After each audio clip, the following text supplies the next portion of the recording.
ご視聴ありがとうございます。今回は都心の地下鉄駅に迫ります。3路線が集まる駅の意外と複雑な構造と、駅が統合されるまでの歴史をまとめて解説します。単なる中間駅が一瞬だけになった役割とは、一体何なのでしょうか。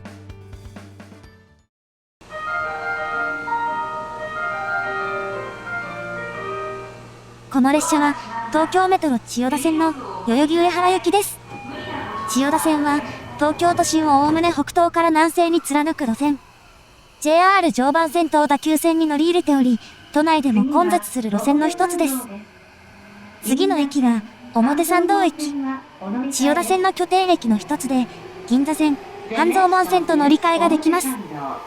駅の手前にダブルクロスポイントがあり、緊急時にはこの駅で折り返し運転ができます。ホームに降ります。3路線が集まる駅の割にホーム幅が意外なほど狭く、柱の存在感が高めです。こちら側には改札への動線はありません。前方へ進みます。千代田線のホームは一面2線で、ホームの両側に線路がある、地下鉄によくある構造です。少し歩いたところで、この駅に乗り入れる、特急ロマンスカーの乗車位置案内が。ロマンスカーは全部のドアが開くわけではなく、乗車位置が限定されています。少し進むとホーム幅が広がり、上の階層につながる動線があります。上下方向のエスカレーターもある立派な設備ですが、ここを一旦スルーして、千代田線ホームを端まで歩いてみます。真上の道路が左に向かって緩くカーブしているため、線形も左カーブで、向かって右の線路が右に膨らんだ、柿の種状のホームです。そしてエレベーターは階段などの中間ではなく、その先にあります。ホーム幅はしばらく広いままで、その先には、ロマンスカーの特急券売機が。ホーム上で特急券が買えるのはここだけです。座席指定列車も増えてきたものの、千代田線は地下鉄に私鉄の特急車両が乗り入れる、とても珍しい路線です。平日朝夕だけでなく休日にも運転され、通勤需要と観光需要を担います。先へと進みましょう。奥にはホームの終端が見えています。こちらのホーム幅はそこまで狭くならず、柱も逆側の終端部が1本だったのに対し、こちらは最後まで2本。こちら側は端っこにも動線があります。ただしこのホームに3つある動線のうちこれだけは乗り換え通路ではありません。表参道駅の構造がこちら。地下3階が千代田線で、私は右上から左下に歩いてきた感じです。そして地下1階に銀座線と半蔵門線があり、トンネルは直角に交差しています。地下2階にはコンコースがある一方、コンコースは地下1階にもまたがっています。そしてこの駅、2方向のトンネルの交差箇所が中央ではなく、結構ずれた場所にあります。その理由が、真上の道路の配置にあります。千代田線が通っている道路、都道413号線は、交差点を境に幅が違います。千代田線のホームが銀座半蔵門両線より西側にずれ、メインの階段なども西に寄っているのはそれが理由で、ホームが柿の種状なのは、この付近で道路自体が折れているからです。ここから東では片側1車線なのに対し、西では片側2車線で、中央分離帯と路肩も加わり、壮大な並木道になります。現在では、両側に多数の店舗が並び、東京でも有数の商業エリアになっています。そして駅名になっている表参道の名が付くのは、ここから西の区間。これは明治神宮の表参道で、この並木道は、千代田線の隣の明治神宮前駅まで続いています。72年の千代田線開業まで、表参道駅は神宮前駅という名称だったのですが、明治神宮に近い駅に名前を譲ることになり、表参道駅に改称されました。なお、表参道駅で最初に開業したのが、銀座線にあたる路線。1938年、昭和13年11月の開業で、当初は青山6丁目という駅名でした。駅の場所は今とは違い、渋谷寄りに200メートル弱離れたところにありました。そして当時、隣の外苑前駅は青山4丁目という名称で、渋谷駅を出た列車は、青山6丁目、4丁目、そして1丁目の順に停車することになり、間違える乗客が続出。翌39年9月、1年足らずで駅名が変更されました。千代田線は72年10月に開業し、その後銀座線の駅の移設工事がスタート。78年に半蔵門線の駅が開業して、現在の形態になりました。そして、銀座半蔵門両線がある国道246号線、青山通りも、渋谷方面から見ると左に曲がっています。ただしこの曲がり方は都道413号より緩く、これら両線のホームは、千代田線ほどカーブの影響を受けていません。ところで両線の交差地点が、銀座半蔵門両線の真ん中ではなく、浅草押上寄りにあるのが気になりますね。ここから、単純なようで意外と複雑な構内と、その裏に隠された歴史を見ていきましょう。正面のエスカレーターを上がります。こちら側にだけ上の階層への動線があるのは、ホーム幅が広いこと、そしてこちら側の方が繁華性が高く、アクセスルートが必要なことが理由です。結構長いエスカレーターを上がり、折り返してすぐ改札に到着。表参道の商業地に便利な改札ですが、千代田線ホームの端にあり、銀座半蔵門両線からのアクセスが悪いため、そこまで混まないようです。案内板の裏やこの右にはお店があり、正面には地上へつながる階段があります。そしてここから千代田線のトンネルの真上を通って戻る通路もあります。結構複雑な構内、今いるのがここです。ちなみに横の階段を上がった先の景色がこんな感じ。道路はすでに下り坂です。今は休日の朝なので人がいませんが、日中は人が絶えることはありません。先ほどの改札に戻り、千代田線のトンネルの上の通路を進みます。ここは地下1階ですが、目の前には上り階段が。この辺りでは道路がまだ奥に向けて上り坂になっているため、それに合わせるためでしょうか。通路の左右には、近隣のお店のものらしき広告が並びます。東京有数の商業エリアだけに、広告効果も高そうですが、これはまだ序の口。この先で動線は左に折れます。この先をまっすぐ進むとトイレ、その左には9店舗からなる商業エリアがあります。これは駅中ではありませんが、この駅で一番多くのお店があり、改札内のお店と合わせ、一体的な名称があります。ここで折り返したところには、エレベーター専用改札があります。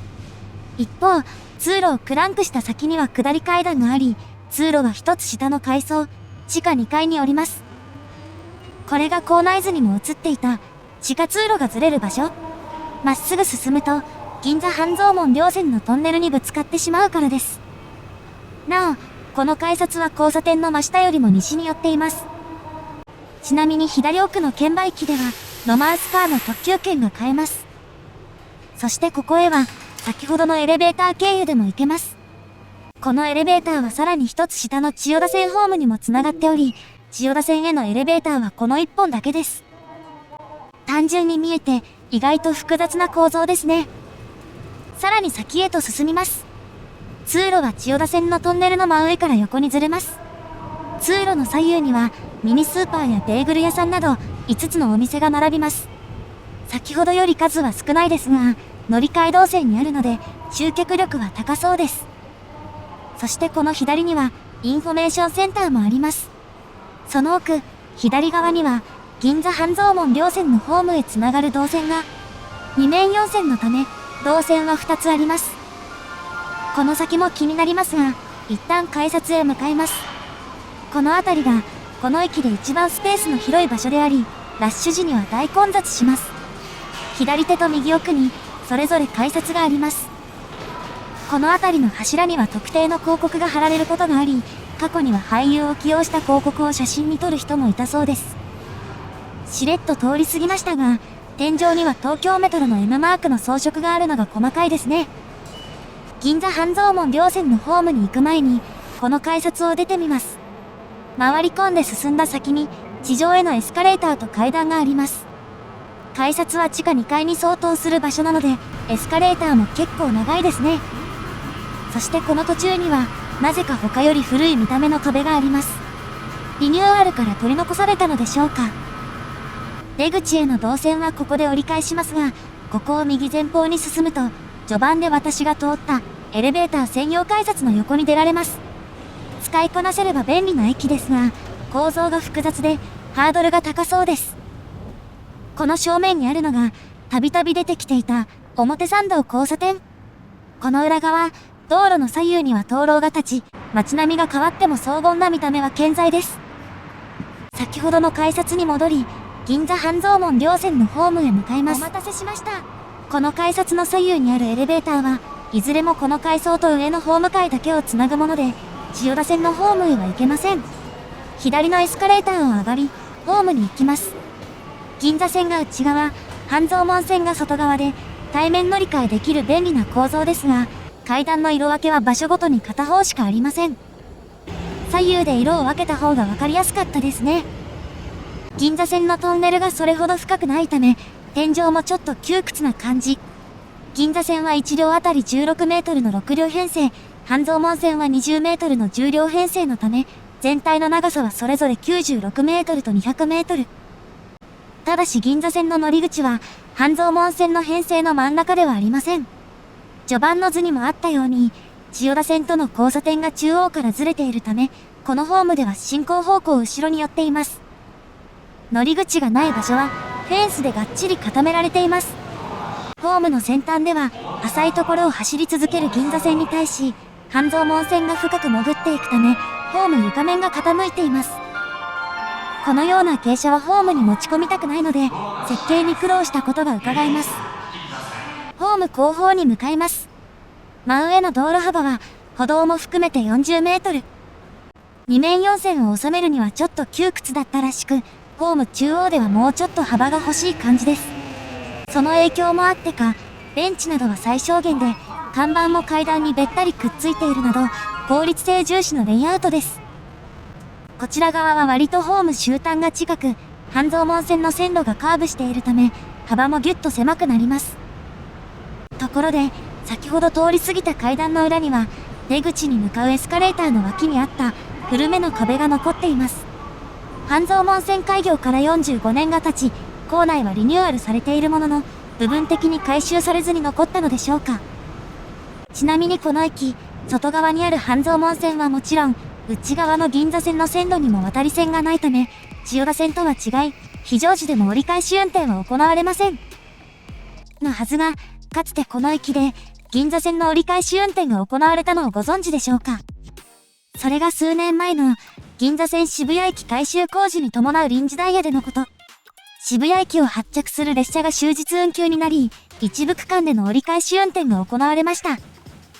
そしてその運行形態は、溜池山王浅草間と表参道青山一丁目間に分かれていました。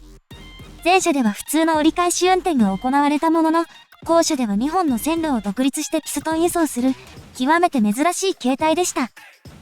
その理由が、両駅の間にある外苑前駅。銀座線で折り返し運転を行う場合、渋谷駅に最も近いのは、渡り線がある溜池山王駅です。ただし外苑前駅は銀座線の単独駅のため、それではこの駅が陸の孤島になります。それを防ぐため、表参道青山一丁目間で列車を走らせることになり、終端の2駅には渡り線がないため、2本の線路を独立して使いました。他の区間とは運行形態が異なるので経路をつなげることができず、途中で区間を区切ることになったのです。赤坂見附駅が孤立しているのがもったいないですが、並行路線で補えるため、やむを得ないと判断されたようです。構内には張り紙が出されたり、右側通行の列車には乗客は乗せずに回送になったり、見どころ満載の光景が見られました。LED 式の行き先表示器なら普段使わない駅の表示も用意できるらしく、異常時でもまず見られない、表参道と青山一丁目の表示も見られました。車内の液晶モニターも同じです。このような運行は過去に数回行われましたが、渋谷駅の大規模改良は一段落し、こうした光景がまた見られるかは、少々微妙なところです。表参道駅に戻ります。先ほどの路線図にもあったように、銀座半蔵門両線は、一つ隣の渋谷から、二つないし三つ隣の永田町、赤坂見附まで並走しています。ただし他の駅はいずれもホームが離れている上、渋谷駅は銀座線が JR の高架よりも上にあるのに対し、半蔵門線は地下深くにあり、改札も分断されているので、相互の乗り換えは超絶不便。乗り換えは事実上、表参道一択です。銀座線と半蔵門線では1時間あたりの本数も違い、接続を意識したダイヤではありませんが、対面乗り換えできる地下鉄の駅は意外と少ないだけに、利便性は抜群です。東京随一のドル箱路線である銀座線と、乗り入れ先の東急田園都市線の乗客を引っ張ってくる半蔵門線だけあって、朝ラッシュの本数はこの通り。千代田線はこれより本数が少ないですが、東京有数の通勤路線が集まる表参道駅の重要性がよくわかります。なお、先ほど触れた地上の道路のカーブによる線形の影響は、半蔵門線の線路によく現れています。渋谷方面ホームでは外側に膨らんでいるのに対し、逆のホームではほぼまっすぐです。銀座線の線路の間は柱ではなく壁になっているところもあり、後から駅を改築したため補強したのがわかります。2編成しかない銀座線一線系の特別仕様車に乗ります。銀座線のホームドアは半蔵門線より高さがあるので車体が見えにくいですが、この車両を特集した動画もありますので、概要欄から見てくださいね。車内はレトロ仕様でこだわりが感じられますが、この動画はここでおしまいではありません。この列車は渋谷行き。しばらくは壁が続きますが、渋谷よりはホームの終端まで比較的近いので、ほどなくして壁が途切れて柱が続き、駅を出ます。するとホームが終わった先に、まだ空間が続いています。暗いのでよく見えませんが、駅面の古めかしいタイルが目立ちます。そう、これが序盤の図にあった統合前の銀座線ホームの移行です。銀座線ホームは2面2線の相対式で、改札はホームにベタ付き。外側に階段などがあったため、そのままでは半蔵門線のトンネルが作れませんでした。72年の千代田線開業時、交差部分のトンネルがまとめて施工され、銀座線のホームを移設する工事が始まりました。今のホームの一部となっている場所に仮設ホームを設け、仮設ホームには中盤で上がったあの階段からアクセスしていました。この間に干渉する部分のトンネルが解体され、他の部分が新たに建設されました。その後、ホームは一旦今とほぼ同じ場所に移され、2つの階段が使えるようになりました。残りの部分の施工も進み、78年の半蔵門線開業に合わせ、今の形態が出来上がっています。左上で、半蔵門線のトンネルが不自然に折れ曲がっているのは、外側にある銀座線の構造物との位置関係が原因という説もあり、制約を受けながら作られたことが伺えます。そして、新ホームと干渉していない部分の旧ホームが、上下線の脇にそれぞれ残されているというわけです。銀座線ではここ数年で各駅のリニューアルが進み、どの駅も戦前の開業とは思えないほど綺麗になっているだけに、貴重な遺構です。一方、ホームの一部は解体され、資材置き場になっているところもあります。駅統合から45年が経ち、駅全体に及ぶリニューアルがなされたため、当時の痕跡を他に見つけるのは難しいですが、古い出入り口のうちいくつかは、今も同じような場所に残っています。出入り口のうち、渋谷寄りの2カ所は改札から大きく離れており、途中に中途半端に短い階段がかまされ、折れ曲がった後で幅が狭くなるなど、不自然な構造です。似たような場所に似たようなサイズの出入り口を新しく作るのも意味がないので、元の出入り口を流用した可能性が高そうです。改札から遠い場所ほど雨漏りが多いのも気になりますね。道路幅やカーブの影響を受けつつ、3路線が集まる重要な役割を担う表参道駅。古い銀座線ホームを忘れないでくださいね。ご視聴ありがとうございました。